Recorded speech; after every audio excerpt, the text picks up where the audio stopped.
For 3D printing in my class, I strongly encourage students to create their own designs.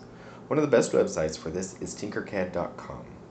Now, students will need to create an account by clicking in the upper right hand corner, Join Now. If you are under 13 years old, you will need parent help to create an account or get a classroom code from the teacher. If you already have an account, you'll be able to just simply click and sign in. This is the home page of Tinkercad. It is an Autodesk product. On the left side is a menu of different areas that contain your projects. 3D Designs holds your designs. Circuits will allow you to design and test electrical circuits. Code Blocks will allow you to create 3D objects using code. And Lessons holds the lessons that you have started.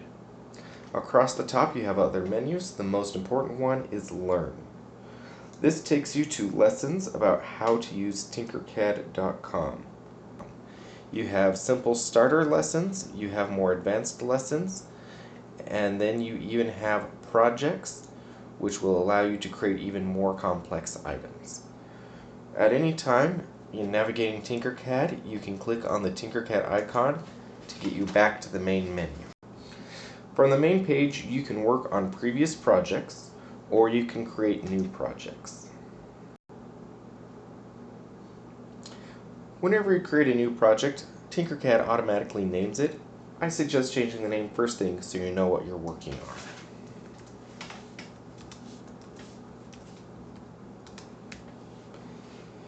This interface is simple. It is click and drag. You can click the shapes. What's really nice is you can take shapes and combine them to make something new. If you notice, you can have it as a solid, or you can make it a hole and create brand new shapes.